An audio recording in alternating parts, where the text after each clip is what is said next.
Sedangkan kalau mereka pasti ingin punya hidup yang normal, pengen tahu mereka ingin kemana dan lain-lain. Jadi apakah ada yang kabur? Mungkin itu salah satu alasannya. November 2023, pengungsi Rohingya kembali datang ke Indonesia. Di pesisir pantai Aceh, hak hidup mereka terombang-ambing. Harapan akan masa depan yang bebas dari rasa takut mungkin sedikit jadi harapan tatkala melihat daratan di depan mata. Halo Smart Viewers, kembali lagi di Good Talk di Binus TV. Smart Viewers, hari ini kita lagi mampir di Binus University di Kijang Campus lagi. Tapi kali ini aku sudah bersama dengan Mas Alvin, Muhammad Alvin Duyana Kobulsyah. Mas Alvin ini, Smart Viewers, beliau adalah seorang dosen di International Relation Department Binus University dan juga seorang senior producer news di C2Days. Kita sapa dulu kali ya Mas Alvinnya. Halo Mas Alvin. Halo, thank you ya sudah mengundang hari ini. Terima kasih juga Mas Alvin udah mau mampir di salah satu program Binus TV Good Talk.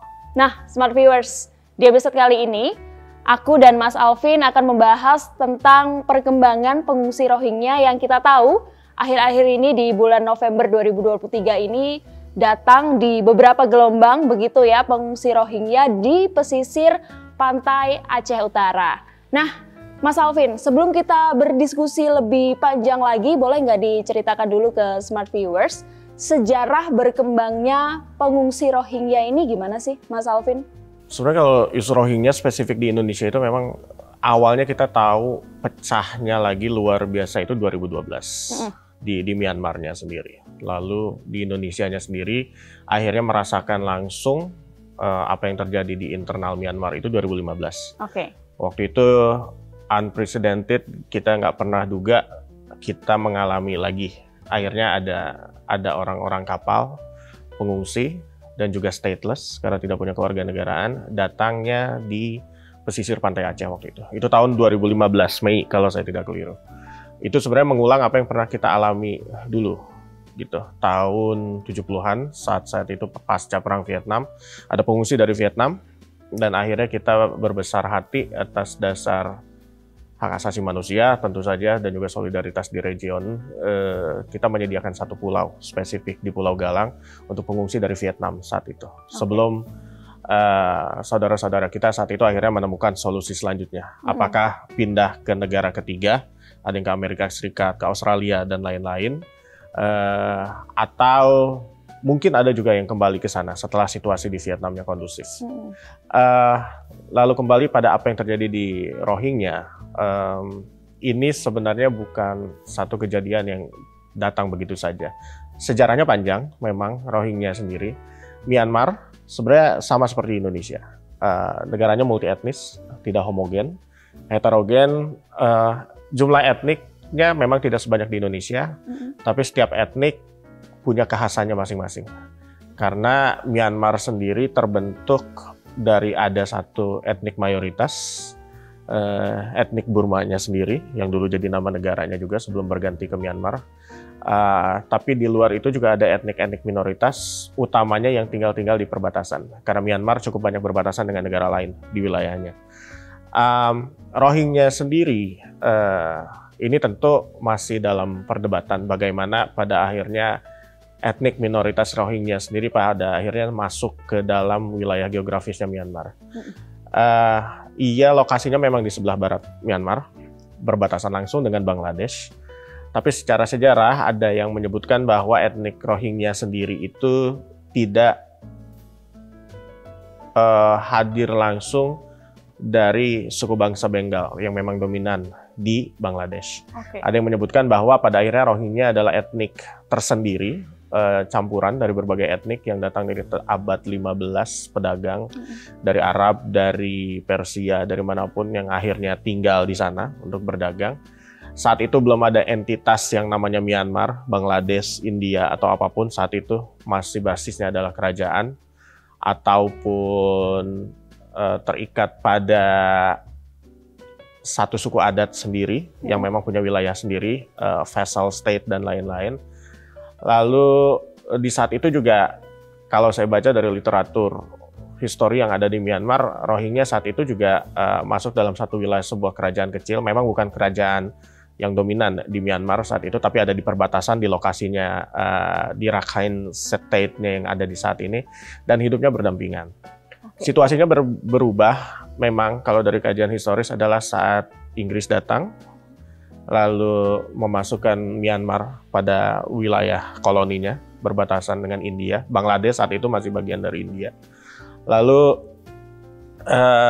di sana disparitasnya mulai terasa, karena suku bangsa Rohingya ini pertama bahasanya berbeda, dia punya bahasa sendiri, bahasa Rohingya sendiri, yang sebenarnya cukup berbeda juga dari bahasa Bengal, yang ada Bengali, yang ada di Bangladesh. Secara agama juga berbeda dengan suku bangsa lain yang ada di Myanmar, yang mayoritas Buddhis, ini Muslim. Secara penampilan juga tentu berbeda, karena kita tahu sejarahnya sendiri, ada di perbatasan dan lain-lain. Saat itu sudah mulai ada perbedaan saat itu dari perlakuan Inggris, kerajaan Inggris saat itu di Myanmar, karena memang berbeda ya gitu ya. Jadi ada sedikit gesekan antar etnis saat itu. Ini jauh sebelum ada negara bangsa yang namanya Myanmar. Dibedakan perlakuannya. Inggris memperlakukan etnis Rohingya ataupun para pendatang yang didatangkan dari India untuk bekerja di Myanmar saat itu. Kita juga sempat mengirimkan tenaga kerja di zaman itu ke Myanmar, termasuk ke negara-negara lain, kan Indonesia punya sejarahnya juga oleh Belanda saat itu kan, ke Suriname dan Kaledonia Baru. Lalu pecah kembali adalah saat Jepang masuk. Jadi saat itu etnis Rohingya dan beberapa suku bangsa lainnya itu cenderung dalam tanda kutip loyal ke Inggris. Sedangkan yang suku bangsa lain yang Burma sekarang itu dikatakan dari sudut pandang Inggrisnya adalah lebih mendekat ke Jepang. Jadi dari sana sudah ada perbedaan, dan akhirnya perbedaan itu juga pecah saat Myanmar akhirnya merdeka tahun 47. Dan saat itu Rohingya masih masuk dalam struktur Myanmar sebagai salah satu etnis suku bangsa minoritas yang diakui di Myanmar. Situasi berubah saat ada kudeta militer tahun 62 dan akhirnya menihilkan status kewarganegaraan Rohingya. Dan terutama sekali sejak tahun 72, saat itulah akhirnya suku bangsa Rohingya menjadi stateless. Tidak punya kewarganegaraan, hidup di wilayah situ, tidak diakui oleh pemerintah Myanmar, ataupun in dispute ya, kalaupun tidak diakui, antara diakui atau tidak diakui. Jadi situasinya seperti itu. Dan di saat itu bulak-balik junta Myanmar datang dan pergi, demokratisasi, junta lagi, demokratisasi, lalu junta lagi, dan lain-lain. Sejak itu stateless, dan akhirnya semakin mengeras saat pada akhirnya suku bangsa Rohingya dan juga di negara lain juga ada percikan-percikan soal separatisme ataupun sebenarnya unjuk perasaan bahwa semuanya terlalu terpusat di Yangon dan di Mandalay. Ada yang namanya Arakan Army, saya lupa ya. Pokoknya itu pasukan militannya di Arakan, dan itu juga termasuk suku bangsa Rohingya di sana, Aras. Karena ini dalam bahasa mereka ya, istilahnya Arakan Army Salvation Army gitu. Arakan, saya rada lupa itunya. Di sana akhirnya jadi cukup berdarah. Di sana ada gesekan antara milisi di sana dan juga dengan tentara Myanmar. Akhirnya di sana semakin mengeras, perlakuan Myanmar semakin mengeras, dan akhirnya apa yang terjadi tahun 2012 pecah. Saat itulah mulai ada eksodus luar biasa. Eksodusnya ada yang ke Bangladesh, yang kita tahu sekarang campnya menjadi salah satu camp pengungsi terbesar di dunia, di Cox's Bazar. Dan setelah itu setahun berlarut-larut sampai saat ini tidak ada perubahan situasi dan belum ada jalan keluar sampai saat ini. Bakal kemana saudara-saudara Rohingya itu, dan akhirnya salah satu jalan keluarnya adalah dalam tanda kutip melarikan diri, apapun resikonya, via jalur laut. Via jalur laut, dan salah satunya adalah rutenya memang ke Indonesia. Karena kalau lihat dia nyusurin Laut Andaman, nyelusurin Teluk Bengal, Laut Andaman, dan akhirnya tiba di Indonesia. Sebenarnya bukan Indonesia aja yang jadi negara tempat yang akhirnya jadi persinggahan saudara-saudara Rohingya itu. Karena secara geografis yang pasti pertama mereka temui, daratan pertama di luar Myanmar adalah Thailand. Setelah Thailand ada Malaysia, setelah Malaysia baru ada kita.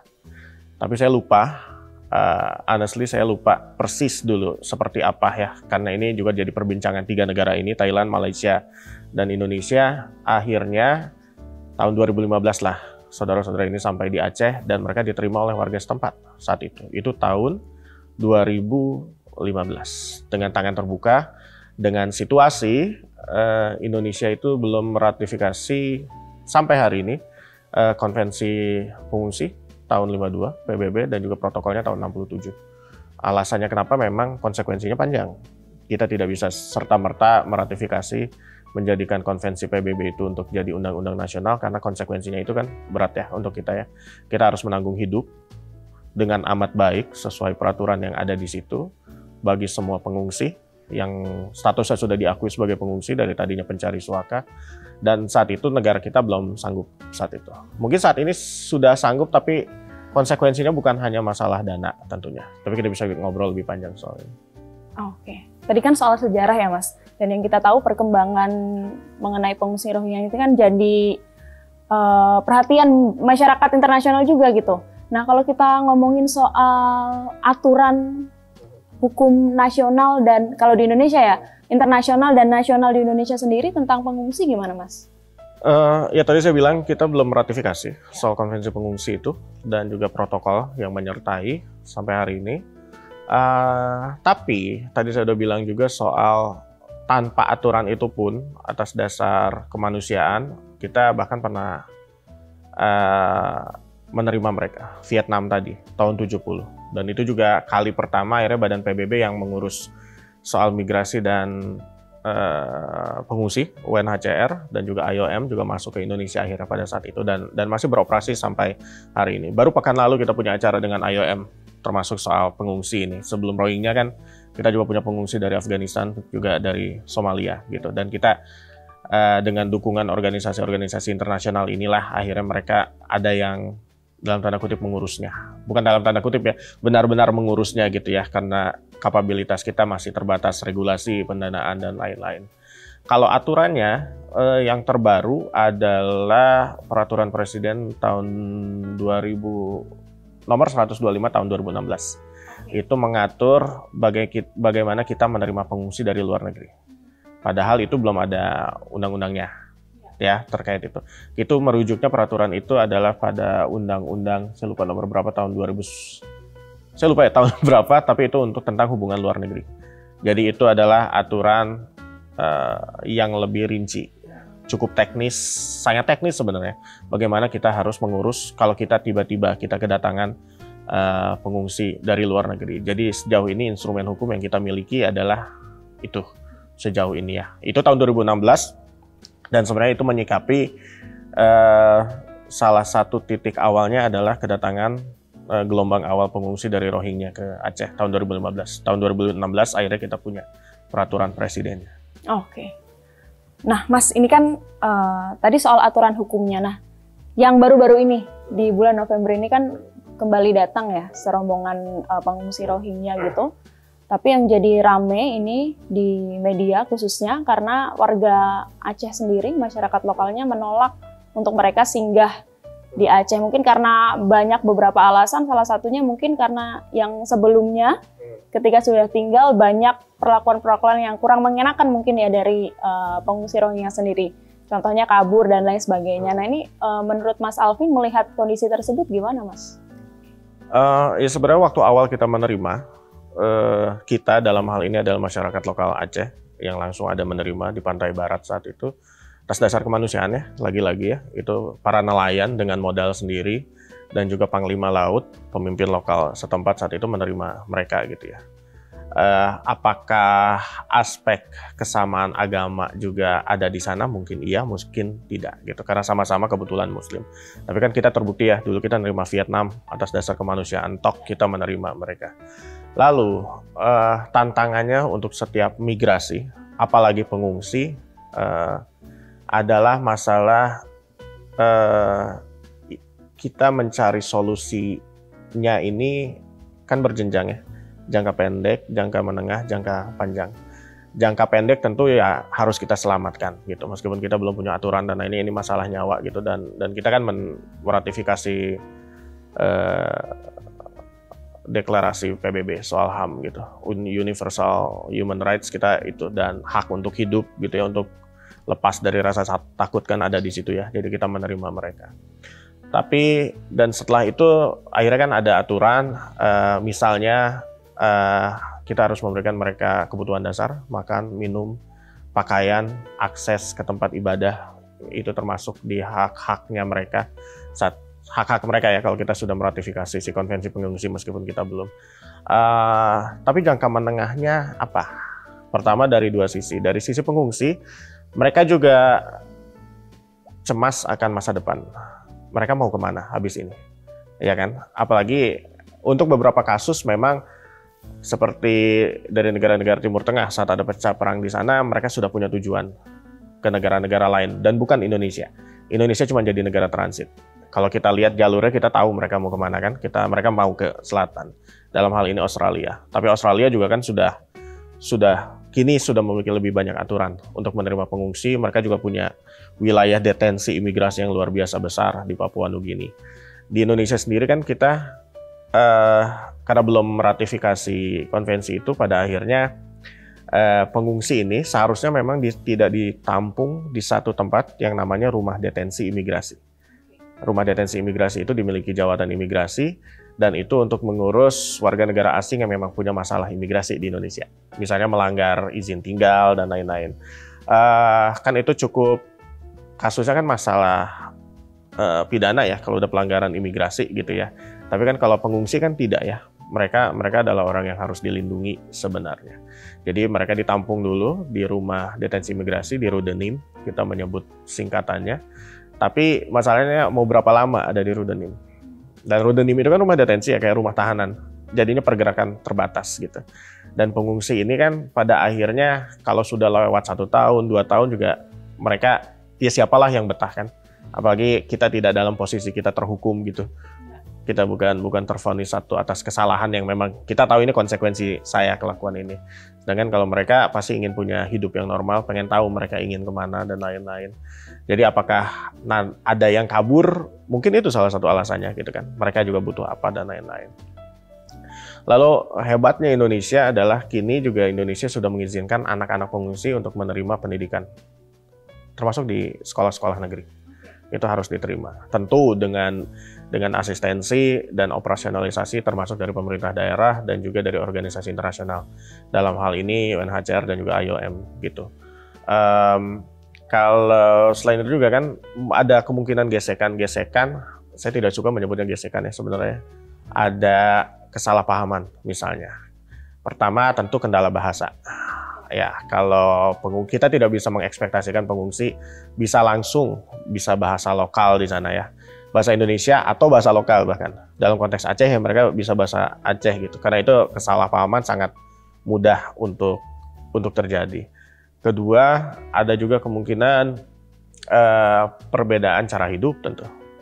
Apa yang boleh, apa yang tidak gitu kan. Tapi kan di mana bumi dipajak, di sana langit dijunjung kan. Custom di Aceh apalagi khusus ya kan, di sana tidak hanya hukum nasional, ada hukum syariat juga di sana. Dan kebetulan yang Rohingya ini juga ada agamanya sama gitu. Tapi kan ada perbedaan, mungkin caranya yang berbeda juga. Ketiga, ada juga pada awal-awal kasusnya tidak semua yang ada di kapal itu pengungsi. Ada juga, saya juga tidak suka menyebutnya ini, penumpang gelap atau non-pengungsi yang ikut ke kapal itu. Ada yang dari Bangladesh dan lain-lain. Jadi itu nanti setelah mereka sampai, diselamatkan dari laut, lalu ditampung, di sana akan didata. Mana yang benar-benar pengungsi, dan akhirnya statusnya ditetapkan oleh pengungsi, ada yang tidak ditetapkan sebagai pengungsi. Nah, yang tidak ditetapkan sebagai pengungsi, setelah kita cek data dan lain-lainnya, itu mereka bisa dideportasi. Tapi kalau yang pengungsi, itu ada satu prinsip yang namanya non-refoulement. Kita tidak boleh mengembalikan pengungsi ke negara asalnya di mana dia melarikan diri. Karena kita kayak mengembalikan dia ke kandang macan kan. Dia pergi dari situ karena takut, lalu kita kembalikan itu tidak boleh. Itu namanya prinsip non-refoulement gitu. Jadi kalau ditanya apa yang membuat warga di sana tidak itu, ya pertama tadi kesalahpahaman, kemungkinan kedua perbedaan cara hidup, ketiga juga ada penumpang gelap di sana, keempat yang baru-baru ini dan ini adalah hal yang sedang underreported di kita. Perhatian kita sekarang semua sedang ke Gaza gitu kan. Sedangkan situasi di Cox's Bazar itu sebenarnya tidak membaik. Ya camp pengungsi dimanapun lah ya, di Turki, di Ukraine dan negara-negara Eropa sekitarnya, dan di negara-negara yang lain juga tidak banyak berubah. Nah di Cox's Bazar ini itu kan salah satu camp terbesar sudah bertahun-tahun. Pengungsi ini adalah sasaran paling renyah dalam tanda kutip bagi para penyelundup manusia. Karena para penyelundup ini akan mencari orang-orang yang sudah patah arang gitu ya, putus harapan, untuk dijanjikan, saya bisa bantuin kamu deh untuk pergi ke satu negara di mana kamu bisa hidup lebih besar. Kasih uang, bayar uang, tapi pada akhirnya dia sampai di Indonesia. Yang sebenarnya bukan negara tujuan dia, negara transit pun bukan. Dan nyampe ke Indonesia pada akhirnya dia kabur. Karena dia mencari jalan lain gitu. Itu jadi korban-korban penyelundupan manusia, human smuggling. Kedua, ada juga yang bisa jadi korban, bahkan ya ditinggalkan di laut ada pencurian organ ada. Jadi yang cukup diwanti-wanti oleh penduduk lokal di sana adalah kalau yang kabur ini nantinya mereka bisa mengasimilasi gitu, karena tentu mereka tidak dalam situasi yang rentan ya. Kalau yang penjahat-penjahat ini kan akhirnya mereka berbuat onar, membuat situasi di lingkungan setempatnya menjadi tidak nyaman dan lain-lain. Sebenarnya itu jadinya 4 alasan tadilah yang mungkin bisa jadi alasan untuk penduduk lokal menjadi sedikit lebih resisten dibanding sebelumnya gitu. Karena ini mau sampai kapan gitu.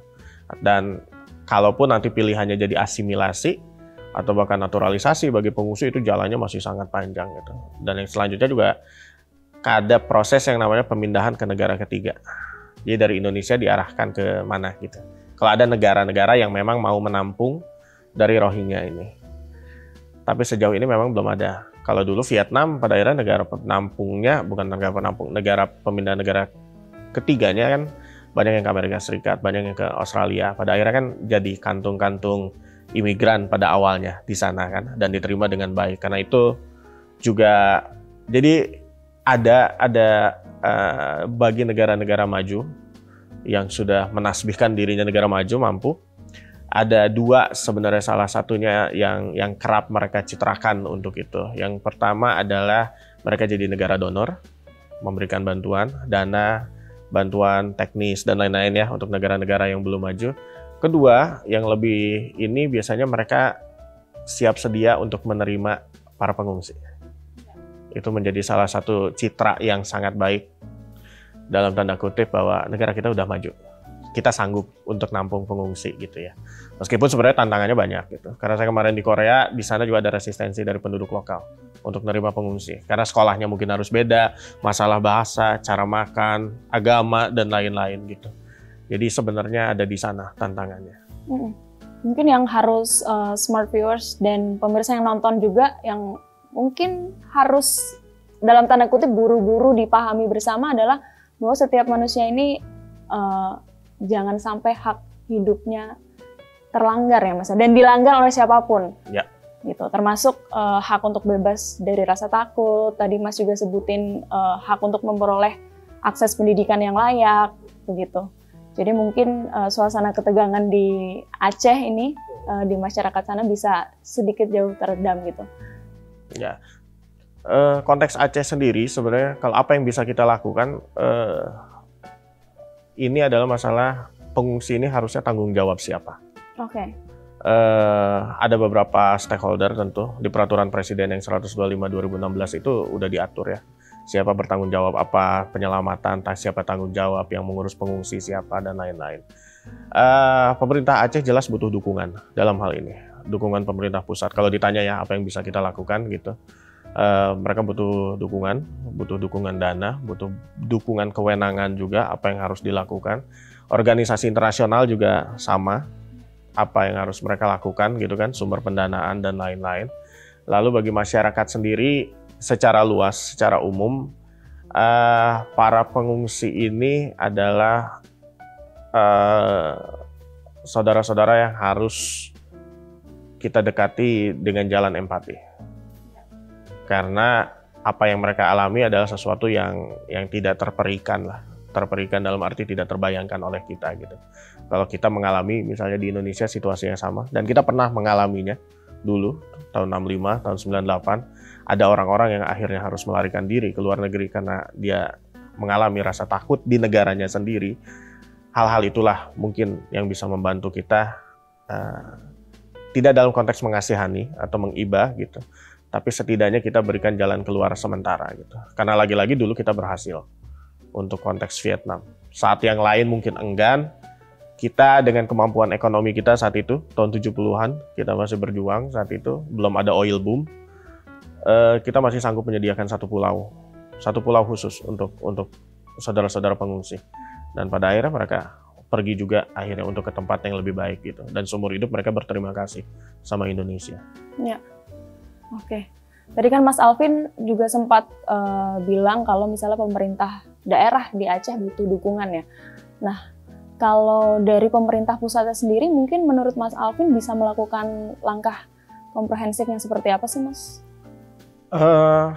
Saya baca beberapa laporan terkait bagaimana penanganan pengungsi Rohingya dari tahun 2015 dan 2016. Juga terbitan Dompet Duafa, terbitan Suaka, ada satu LSM yang memang fokus untuk teman-teman pengungsi.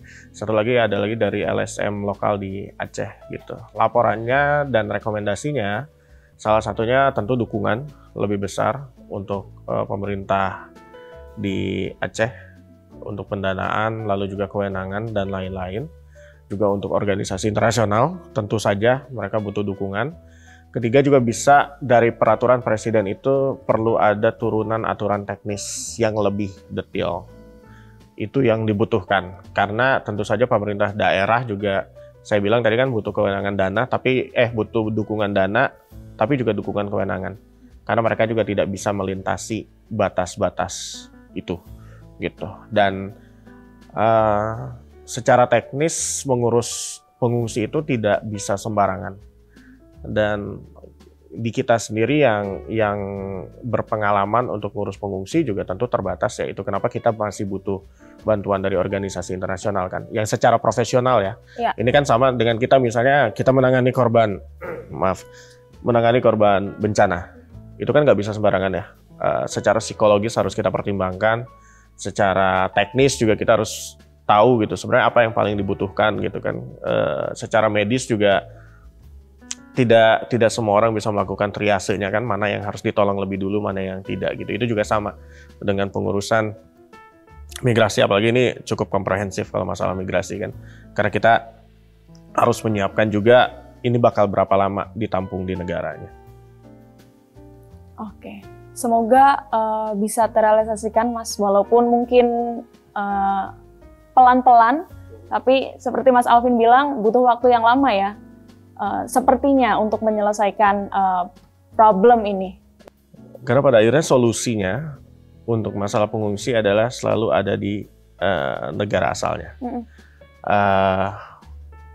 Kita masih mendorong sebenarnya, kemarin juga misalnya ada pendekatan diplomatis dari Indonesia, kita punya kantor spesial envoy untuk Myanmar. ASEAN sendiri punya 5-point consensus yang sudah dirintis dari 2021 dan masih dikejar terus implementasinya sampai sekarang.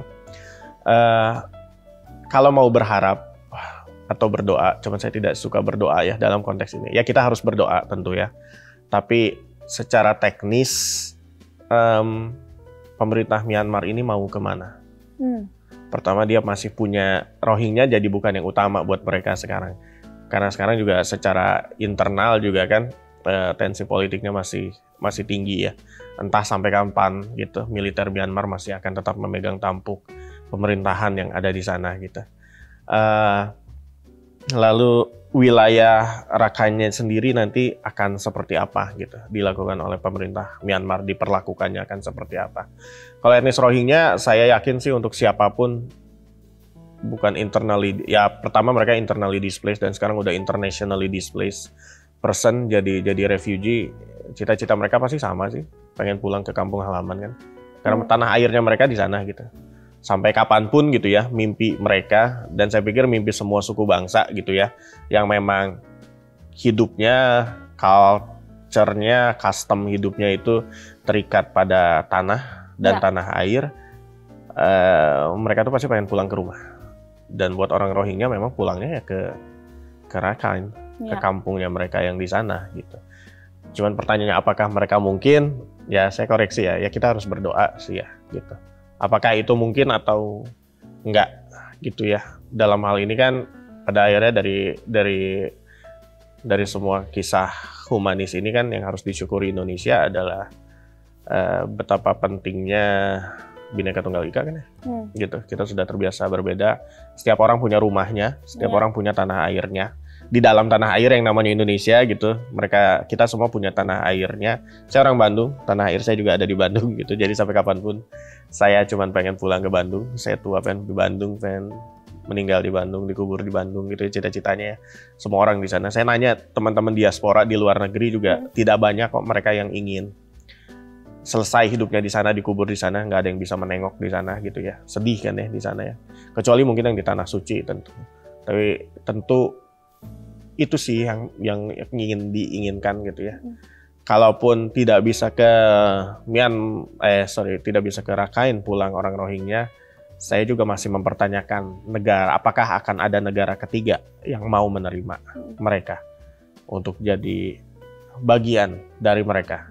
Karena negara multi etnis banyak ya, yang memang secara tradisional mereka negara penerima migran kan, Amerika Serikat, Australia dan lain-lain. Mereka kan migran dan pada akhirnya jadi kantong etnis sendiri kan di sana. Di Amerika kan banyak kan ya, dari kasus Kamboja, lalu kasus Vietnam gitu.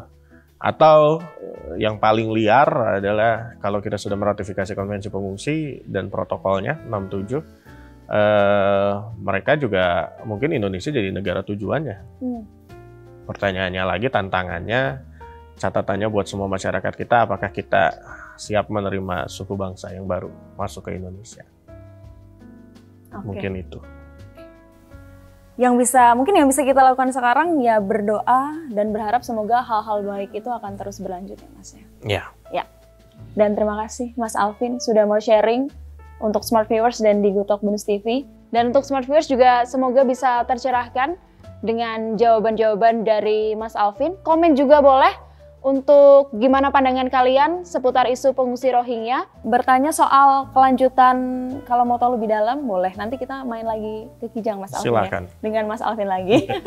Like juga video ini, subscribe YouTube channel Binus TV, dan sampai jumpa di episode selanjutnya. Bye-bye Smart Viewers.